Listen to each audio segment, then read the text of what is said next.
నమస్కారం మీడియా మిత్రులకు. ఈరోజు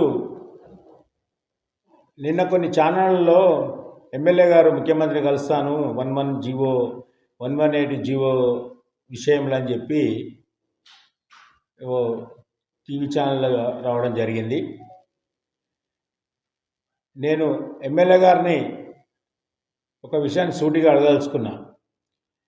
మునుగోడు ఎన్నికల విషయంలో ఆగమేఘాల మీద 118 జీవో తీసుకొచ్చి ఎక్కడా కూడా జరగని మహా అద్భుతము ఇక్కడ మేము చేసినామని బీఆర్ఎస్ ప్రభుత్వము, అప్పటి ముఖ్యమంత్రి ప్లస్ ఈ సుధీర్ రెడ్డి గారు పాల ప్యాకెట్ల బ్యాచ్తోని పాలాభిషేకాలు చేసుకొని 118 జీవో గొప్ప జీవో అని చెప్పి ప్రచారం చేసుకొని మునుగోడు ఎన్నికల్లో కూడా ఓట్లు వేయించుకుర్రు. మొన్న జరిగిన అసెంబ్లీ ఎన్నికల్లో కూడా ఓట్లు వేయించుకొని సుమారు 10-12 వేల కుటుంబాలను అందరినీ అబాస్పాలు చేసి ఏదైతే 118 జీవో ఉందో ఆ జీవో గొప్ప జీవో కింద ప్రచారం చేసి లబ్ధి పొందిరు.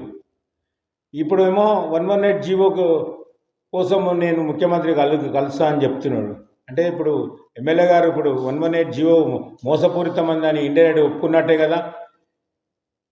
ఈ యొక్క 118 జీవో కింద వచ్చే ప్రతి ఒక్కరూ మోసం చేసినట్టే కదా.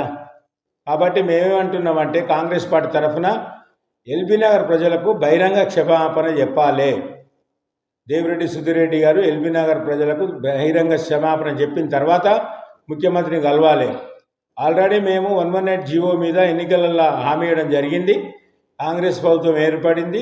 రేవంత్ రెడ్డి గారి నాయకత్వంలో 118 జీవో ఏదైతే 118 జీవో ఉందో దాన్ని పరిష్కారం చేయడానికి పూర్తి స్థాయిలో కాంగ్రెస్ పార్టీ కట్టుబడి ఉందని చెప్పి ఈ సందర్భంగా తెలియజేస్తున్నాం.